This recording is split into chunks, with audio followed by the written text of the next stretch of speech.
Hello student, WBCS prelims পরীক্ষায় কনস্টিটিউশনের amendment এই চ্যাপ্টারটা থেকে তোমরা একটা হলেও প্রত্যেক বছর প্রশ্ন পেয়ে থাকো, কিন্তু আমাদের অ্যামেন্ডমেন্টের সংখ্যা হচ্ছে 106।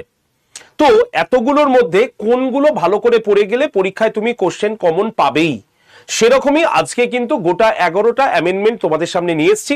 এই 11টা পড়ে নেবে, তুমি যে কোনো পরীক্ষায় যাও, পরীক্ষায় কিন্তু কোশ্চেন কমন পেয়েই যাবে। তো দেখে নি কি কি আছে। সবার আগে সংশোধনী বিষয় একটু বলি, যেটা প্রথম আমরা দেখতে পাই সংশোধনী হয়েছিল 1951 সালে 1951-এ, এবং লাস্ট সংশোধনী হয়েছিল 2023 আপাতত, যেটা আমরা 106 নম্বর সংশোধনী বলি। এবং এই 106 নম্বর সংশোধনী বিশেষভাবে গুরুত্বপূর্ণ, কারণ একে ওমেন রিজার্ভেশন অ্যামেন্ডমেন্ট বলা হয়। কারণ এই অ্যামেন্ডমেন্টের দ্বারাই লোকসভা এবং রাজ্য বিধানসভায় মহিলাদের জন্য 33% সিট অ্যালট করা হয়েছিল। তো এইটা তো পড়বেই। এছাড়া কোন কোন অ্যামেন্ডমেন্টগুলো ভালো করে দেখতে হবে, সেটা হচ্ছে কি, নাম্বার 1, প্রথম সংশোধনী 1951 সালে হয়েছিল, যেখানে মত প্রকাশের স্বাধীনতা সীমাবদ্ধতা কথা বলা হয়েছে। 7 নম্বর সংশোধনী 1956 সালে রাজ্য পুনর্গঠন আইন এখানে বলা হয়েছে, এটা ভালো করে পড়বে। 42তম সংশোধনী 1971 সালে হয়েছিল, যেখানে সংসদের সংবিধানের সংশোধনের ক্ষমতা নিশ্চিতের কথা বলা রয়েছে। 26তম সংশোধনীও ভালো করে পড়তে হবে 1971 সালে, যেখানে রাজাদের রাজভাতা সেটাকে বন্ধ করার কথা বলা হয়েছে।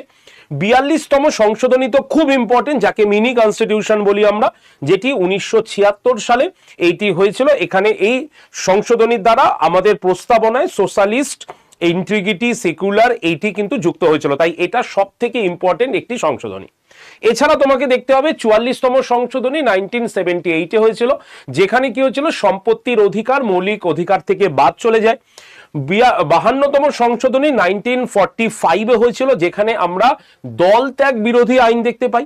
আচ্ছা, 61তম সংশোধনী 1989 সালে হয়েছিল, যেখানে ভোটাধিকারের বয়স 21 থেকে 18 বছরে নামিয়ে আসা হয়। 73তম সংশোধনী ভীষণ ইম্পর্টেন্ট, যেটা 1992 সালে পঞ্চায়েতি রাজ ব্যবস্থা সংবিধানের মর্যাদা পায়। এবং 101তম সংশোধনী, যেটি 1916 সালে হয়েছিল, যেখানে জিএসটি চালু হয়েছিল। আর 86তম সংশোধনী, যেটি 2002 সালে হয়েছিল, এবং এখানে কি বলা হয়েছিল, 6 থেকে 14 বছর শিশুদের শিক্ষার অধিকার এখানে কিন্তু দেওয়া হয়েছিল। সুতরাং এই কটা ভালো করে পড়ে যাও। এরকমই শর্টস যদি আরো দেখতে চাও, কমেন্ট সেকশনে কমেন্ট করো। আর এই শর্টসের যদি তোমরা পিডিএফ নিতে চাও এবং রেগুলার বেসিস ক্লাস করতে চাও, তাহলে এই নাম্বারে হোয়াটসঅ্যাপে WBCS লিখে সেন্ড করো, গ্রুপ জয়েন্টের লিঙ্ক পাবে, সেই লিঙ্কে ক্লিক করে তোমরা গ্রুপে থাকো, সমস্ত ইনফরমেশন গ্রুপে আমি শেয়ার করে দিচ্ছি। Thank you very much. এই কটা ভালো করে পড়ে নিও। ধন্যবাদ।